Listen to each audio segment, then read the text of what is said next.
2025, done and dusted. Good enough for government work, I guess. But hey, let's not talk about government. Yeah, actually, right there with you. I did a lot of my summation of how 2025 went for me in my last video. Yeah, my annual please forgive the lack of videos lately request has already hit your feed. And you can go check it out here if you want. I think it's this side. So instead, at this point, I'm inclined somewhat to express some optimism, possessing more energy and excitement than I'm used to at this point in the year. Long delayed projects starting to clarify, a clutch of new ideas already simmering away, slowly turning themselves into scripts, I'm feeling kind of good about stuff right now. even if I am here in something of a nebulous unknown. I don't really have a grasp on what the coming year is going to look like. Things are uncertain, but I want to try to make a go of it. Now, though, is the season of reflection. 2025, bit of a strange year for me, and thus I am anxious to look back on it and see how well I managed my ultimate goal of every year. Do my best to have a good time. I think I handled it pretty well. I engaged my favorite art forms, I indulged my preferred hobbies, and struck out on some adventures new to me. So, like usual, what follows here is the list of my 10 favorite media things from 2025. And as always, because I can't hope to talk about all the cool stuff I got to in a whole entire year, this video is of course accompanied by the annual expansion pack video, hosted exclusively over on my Patreon for free. It's a full-on companion video to the one you're watching right now, going over my specific top 5s of all the categories of media stuff I follow year to year. We've got movies, we've got TV shows, we've got more games. And sandwiches. I usually talk about sandwiches in those videos for some reason. Yeah, I'm not totally sure why anymore, but hey, that's enough lead-in, right? It's probably about time we talked about some favorites. And this year was just unreasonable on that front, but it's no question that something like Tempest Rising would be exactly the kind of thing that would leave a mark on the year, or at least my year. I talked about it some in the last video, but it bears repeating. Yeah, I'm one of those old RTS guys. Warcraft, Starcraft, Command & Conquer, pick any of them, honestly. Couldn't get enough of them growing up. And so Tempest Rising was exactly the kind of thing I would endlessly look forward to if I had to. And I did. Took a few years, but it's finally here now, and oh boy, it's everything. I have admittedly not put as much time into this game as I should have by this point. It's been a busy year, and that's probably part of why it's so far down the list. But everything that I have played so far, even just as a single player experience, has been aces. As a guy who finds enjoyment in moving little guys around a map, I have been impressed with the situations and circumstances in which Tempest Rising fulfills that need for me. Multifaceted missions and sprawling maps make for a great time. It's never long before the situation you thought you had all figured out changes in some new and interesting way. And the soundtrack. Oh, the soundtrack. Honestly, kind of in my running for album of the year. And you know what? I'm just going to add that to the listening list for the year. We'll see where it ends up. Tempest Rising is an easy pick for me that doesn't leave me with much to say on it. It's a good game that I'm so happy turned out as well as it did, considering how hard I was looking forward to it, and if I can sound the clarion call to summon my fellow RTS heads to this one, then I'm happy to do my civic duty. Do you like Ace Attorney games? Do you wish there were more things like Trace Memory or Hotel Dusk Room 215 out there? Do you wish Golden Idol had maybe a bit more dialogue and character in it? Do you like mystery games, is what I'm asking, really, at the heart of it? Well, Detective Instinct Farewell My Beloved is the unsung point-and-click adventure visual novel mystery game we've all been waiting for since Hotel Dusk, and it's not even a contest. I was overjoyed just watching the trailer for this game. In an age that seems hell-bent on recreating the look of platforms past, why not recreate the sleepless nights curled around our Nintendo DS's anxiously pressing our way through an Ace Attorney game, or any other gripping mystery story from that time? We all had that experience, right? Not just me.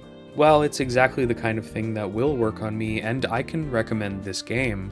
The aesthetic and the situation are pinpoint, and I'm happy to say that the writing and characters are such a wonderful combination of all of the elements I hope for most in this kind of game, while staying fresh and interesting in their own right. It's a murder mystery that fits right in your pocket. The promise of something enticing and exciting always within reach. I find a comfort in that. I'm always craving the effect and feel of an armchair detective story or cozy murder mystery, and having this on the Steam Deck made for perfect nighttime reading. I really enjoyed this game, chill and calming as it ultimately is, and the fact that this game has a colon and a subtitle in it has me positively giddy at the idea of wherever this ostensible series might be headed next. Once again, music was a huge part of the year for me.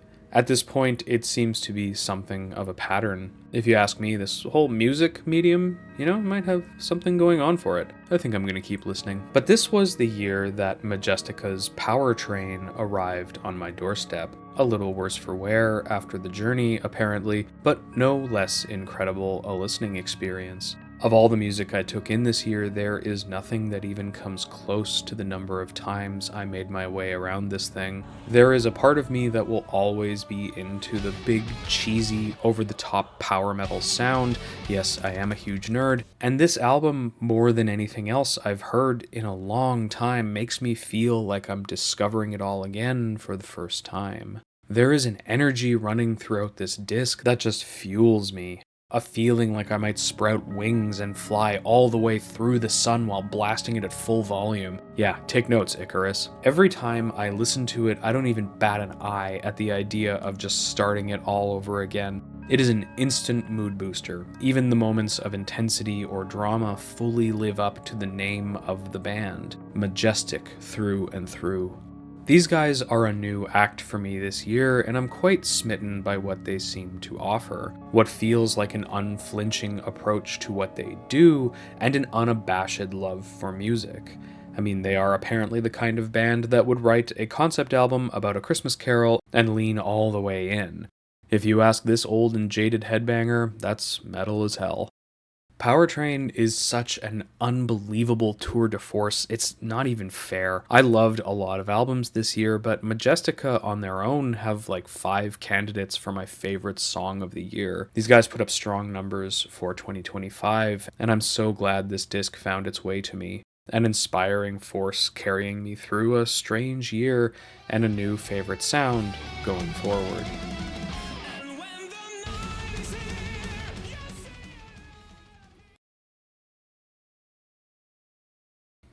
I've spent a lot of my life living in the bitter cold of winter. It's a reality I know all too well, and I recognize a kind of perverted familiarity within myself that almost looks forward to it every year. Easy Delivery Co. is a game that seems to understand what it's like to be that cold. And I don't know if I can think of another game that hits quite like it.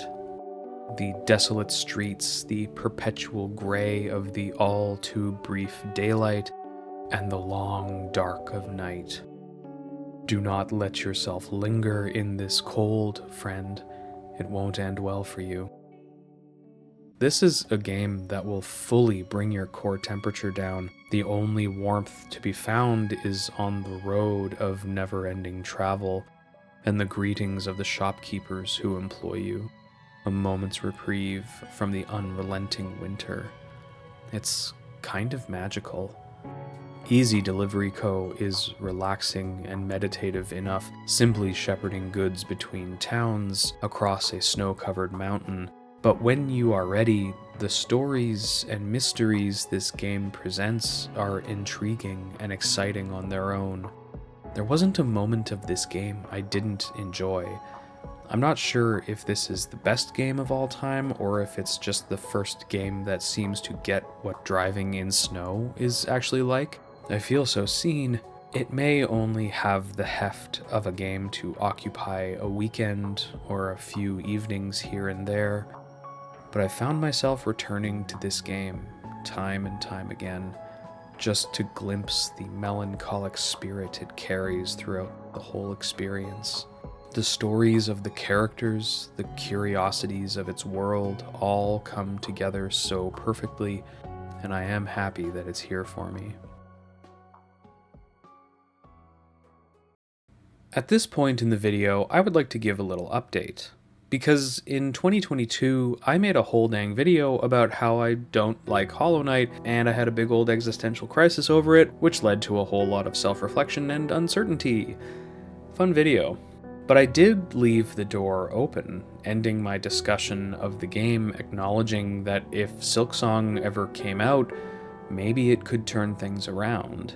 And what do you know? How clairvoyant of me, because the next item on this list is Hollow Knight actually, it's just Hollow Knight. Because, yeah, Silksong came out and, well, it convinced me to give another go to the first game, and so I actually spent a pretty decent chunk of this year finally playing Hollow Knight. Haven't actually gotten around to Silksong yet. That's a project for next year, I think. And yeah, I know this game came out in 2017 or whatever, hardly qualifying it for my 2025 list, but in the interest of being present for not just a new game, but a certified gaming phenomenon, a full-on moment in the culture, if you will, I went from not a fan to full-on Hollow Knight sicko in about the space of 4 days. It welcomed me in as much as this game is capable of being welcoming, and it would be irresponsible of me to talk about my 2025 without at least mentioning the actual entire month, where all I could do was dig further into this once unreachable and arcane blind spot of mine. 2025 was the year when I finally had a chance to make the backlog shrink a little for once, and I admit I was hesitant to give a game that felt like it was pushing me away a third try, but boy am I glad I did. It's been interesting slotting this game into its place for me after such a journey with it, and I still don't really know what I make of the game as a whole. All I do know is that I'm so excited to play Silksong when I have the chance. In a year when stand-up comedy was somewhat of a loaded topic of discussion, I'm pleased to say that there was so much out there this year that was hilarious, creative, and had nothing to do with Joe Rogan or the Riyadh Comedy Festival. I am still a fan of stand-up comedy, even if it doesn't always make it easy for me. And as such, Josh Johnson's Flowers Tour was something I really latched onto in 2025. As usual, I tried to take in as much stand-up as I could this year, and there was so much, but nothing else out there could even stand in the same ballpark as what Josh Johnson got up to. Josh is known as a correspondent and occasional host on The Daily Show, but in what must be his spare time, from January 2025 to, well, as of this writing, still ongoing, he has traveled to a different location around North America and Europe and performed a brand new 45 minutes to an hour of stand-up comedy with no repeated material, filmed it, and put it up for free on YouTube. Yeah, every week. I can't imagine this kind of output. I mean, look at my stupid upload schedule. Infinite respect for just the volume of the work and how consistently funny it always is. I at least know anime not real. Reeve loved anime to the point where he was letting it affect how he runs. I wouldn't call anything that Johnson gets up to in these recordings experimental or groundbreaking stuff, but they always got a laugh out of me, and every one of them is worth a watch. Entertaining, fluid, and astonishingly relevant, each of these performances are proper and thorough examinations and lampoonings of what was happening in the news that week. Going through his channel on YouTube is like a chronicle of the biggest, dumbest, and strangest stories of 2025, and each and every one of them gets broken down into component parts, made relatable by Josh's arsenal of personal anecdotes, and sometimes recontextualized in ways you can't expect. You think you lactose intolerant? Get some of that raw milk in you. Be like Van Halen in a hotel room, you know what I mean? I found myself looking forward to my weekly check-in with Josh, an anchor to keep me from drifting away into the senselessness of the sheer amount of nonsense to track that's flying at us from all angles these days. It's a lot to catch up on at this point, though, so I don't know, maybe completionism isn't encouraged, but pick just about any of them and let a mysterious stranger in a gray hoodie make everything a little more tolerable for an hour. There's definitely worse ways to spend your time. Yo, Detroit, y'all been amazing. Thank you so much. There's no way I can talk about 2025 and not bring up The Root Trees Are Dead, my first real obsession of the year. A January release, it's been almost a year now since this game was the only thing I could think about, and it's amazing how clear it remains in my thoughts and memory now. I'm sure you've heard of this game before, but for anyone who hasn't and is, like me, hungry for deductive research and observation games, well, you should be playing this game as of yesterday, ideally. Making use of a simulated early internet search engine and access to fictional online periodicals, Root Trees has you taking on the role of a genealogist, building out the family tree of an old money family in light of the inheritance at hand. You piece together the lives of the sprawling relations of the 5 scions of the Root Tree Candy Company, discovering all kinds of people and stories as you go. It is a devious little exercise that is fully involving and hard not to dwell on once you get started. I couldn't tear myself away from this game, particularly because of how well it builds character in absentia. You will spend hours researching and looking at pictures of people you will never meet and who don't even exist, and yet I feel so invested in them. I just want the best for all of them.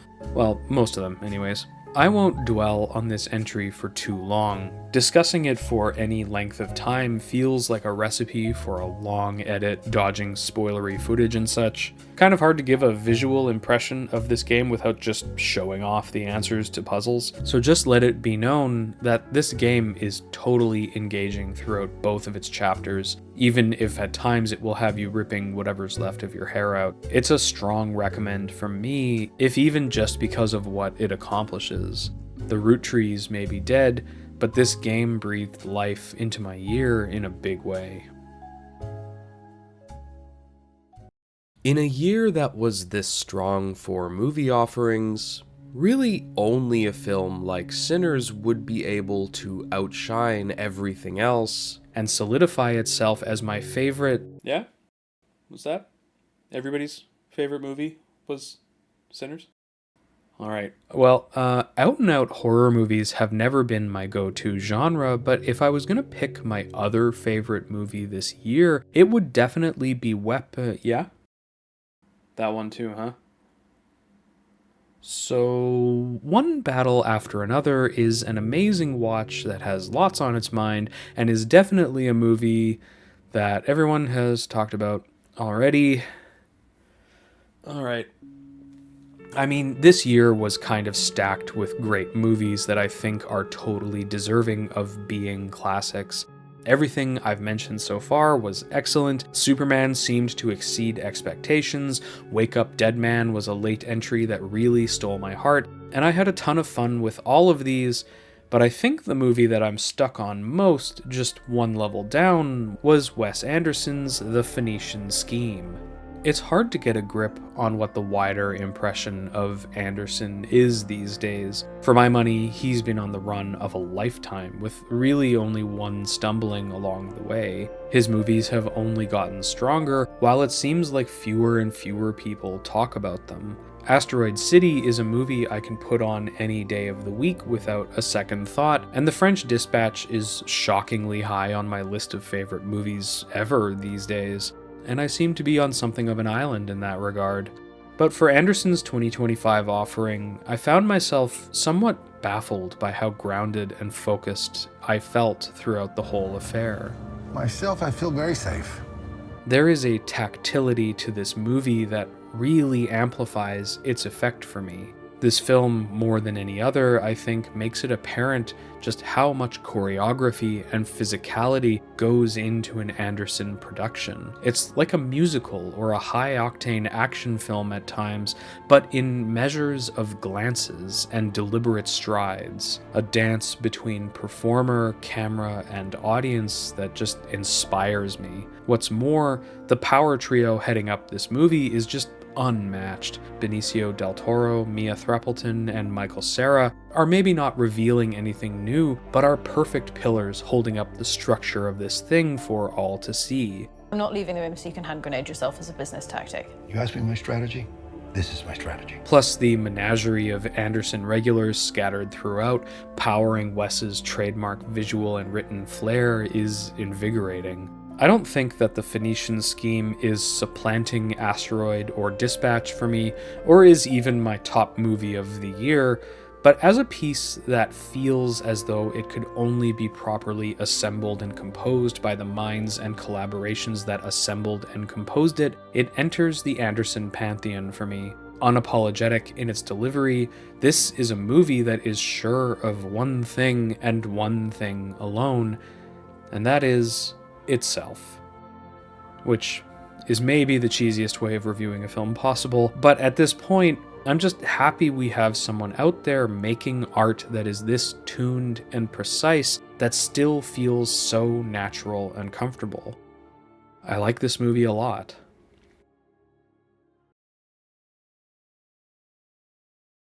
As far as TV for 2025 goes, I certainly watched a lot of it. As always, wrestling was the majority, and it never ceases to amaze me with how well it can recapture my attention and ignite my imagination all over again right when I need it most. And Survivor was a good time again this year too, even if it didn't quite hit the highs of last year's run of seasons. It was still great to get to know a whole new crop of players. My thanks to the soothing white noise machines my 2025 so desperately needed. But the top spot this year has to go to another totally predictable pick, if you know me.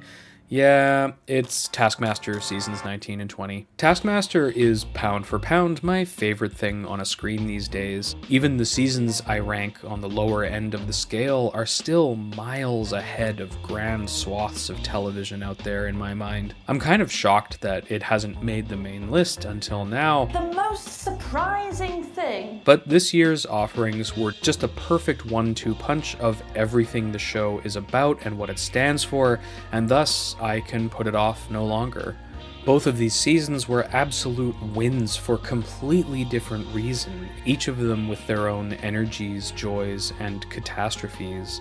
The cast of season 20 constantly out of their depth, exasperated and frustrated at every turn, and the riotous and anarchic eruptions of season 19, so often centering around niche TV specialist Jason Mantzoukas finding his way into a different TV niche than usual for a bit there. An auspicious beginning to a new season. Series, Jason. Oh right, gotta remember that. And I don't want to entirely focus this entry on a single piece of stunt casting, glorious as it was, because overall I can't think of anything about either of these series that was a drawback or that I would raise as a concern or criticism. The consistent creativity of the production, the chemistry of the hosts, it's a winning formula, and I'm so glad it's persisted as long as it has. I've watched a lot of Taskmaster over the years, and in all of my research, yeah, you know I keep notes, what I have found more than anything that makes for a great series is the cast. Not just how they carry out the tasks, but how they personally embrace the chance to do so, how they face off against Greg and Alex in the studio, and more than anything, how they interact with each other, supporting or inhibiting their compatriots and ultimately just sharing in this bizarre experience together. Both of these series have these things by the truckload, absolutely nailing everything that makes this premise great. I got her to laugh. I'm sure this is not the first time you've heard of this show, but if you've somehow gone this long without actually giving it a try, then consider this another recommendation, 2 of my highlights of the year by a pretty wide margin. I'll be honest, I had a lot to think about when it came time to talk about Claire Obscure Expedition 33. Plenty to say, and it is all valid and worth discussing, but it made it all difficult to just kind of understand the game for me as it was happening. So here's a weird thing I'm doing. Claire Obscure Expedition 33 appears on my list of favorite games for the year twice, or something like that. Once for the game and once for the conversations around the game. Maybe I'll try to lay out my larger thoughts somewhere else another time, because this is my favorite stuff of 2025, not my begrudgingly admittedly appreciated stuff of that year. So this felt like the best way to acknowledge the game that I enjoyed, because Claire Obscure, the game that I played, is pretty magical. It is fair of me to say, though, that it kind of feels like this game is keeping me at arm's length. It is not structured the way I want an RPG story like this to be structured. It is a very specific kind of aesthetic and feeling throughout, and all of that has me approaching this game with reserved fascination, which doesn't seem like a favorite stuff kind of vibe, right? But every time I have this game on, I am entranced by it. It is hypnotic how much it pulls me in, even if I can't pick out any one thing to settle myself onto. And maybe that's kind of what makes it so enticing. This game is playing hard to get with me, and it's working. I should acknowledge, I haven't finished the game yet, but I am side questing around, seeing all that I can before making my way to the ending, and even now, as I write this, I'm getting a little itchy thinking about playing again, but I am working on videos instead, even though I'm excited to see what this game has left for me to see, perhaps even to dwell on in my own peculiar way when it's over. It's not all confusing and obscuring, haha. The characters are great, the world is fascinating, and I enjoy engaging the combat system, even if the timed hits and parries have me cursing out my screens harder than any Souls game ever did. It is a brilliant realization of so many traditions and aesthetics of genre I love, altered and shifted in ways that kind of feel wonderfully baffling to me. What's more, the return of the AA RPG is worth celebrating in of itself. I'm glad all of the trailers of this ambitious-looking game that was perpetually far off in some distant future is finally here, and that it turned out as well as it did. It's incredible that this game, notable as it is still just one of the most significant things I came across this year. As great as Expedition 33 is, it's not even my favorite take on an RPG from the year because 2025 was just that stacked. And strange as it feels to position these games this way, Quartet, the more I think about it, is right up towards the top of the list for me as well. I think just based on the footage I'm showing you right now, you will already have an idea of how it will work for you. Retro revival RPGs like this are pretty common these days, and I'm so glad for the sheer variety and options available out there. But Quartet is a game that continues to follow me past the credits rolling. It captures so much of the feel of all of the retro JRPGs I grew up with and love to this day.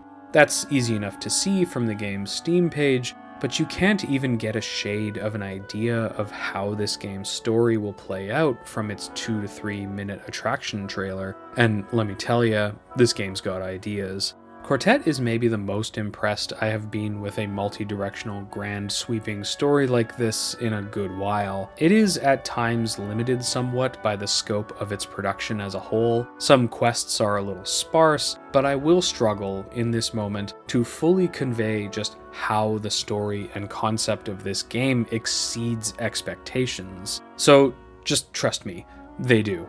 Every time you think it must be out of gas by now, there's some unexpected swerve into new territory that is pushing the limits of what the concept of this game can even accommodate.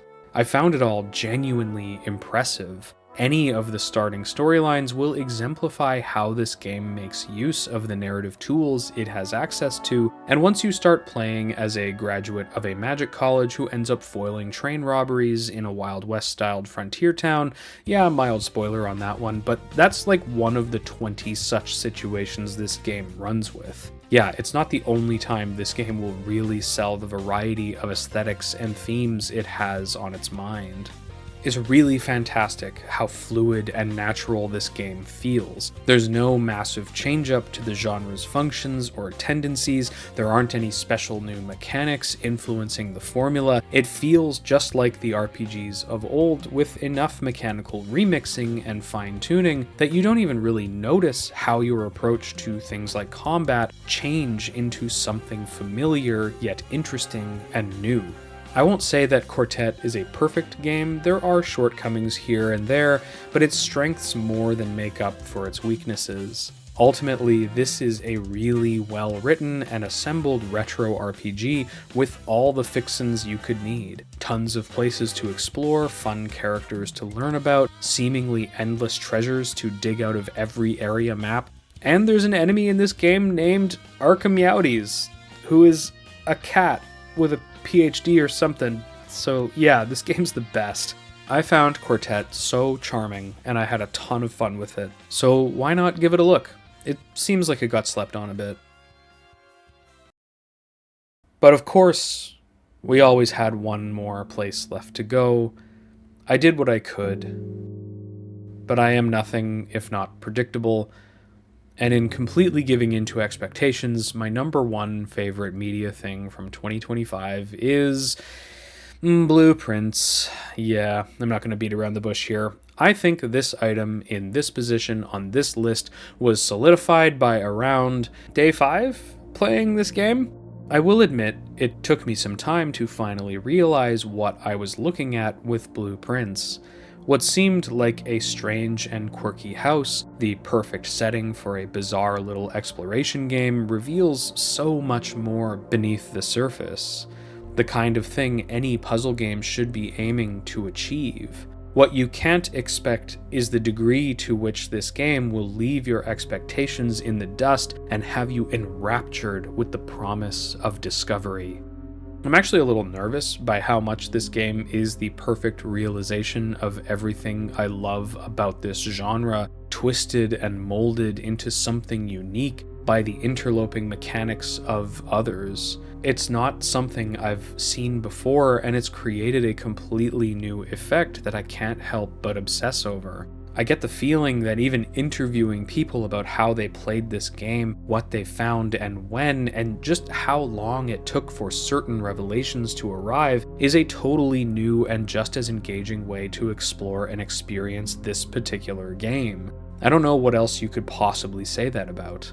This is a game that has only appreciated for me as time goes on. I haven't seen everything this game has to offer, and maybe one day I will find my way to whatever an ending looks like in Blueprints, but until then, I can only sit in silent reflection on everything this game said to me while I was in communion with it. Yet another flag to be planted. I have to make a video on this somehow. I don't know that I can continue this channel in good conscience without at least having a script in progress that maybe will never get done, but will always be there. A promise of hopefully something to mirror the feeling of this game step for step.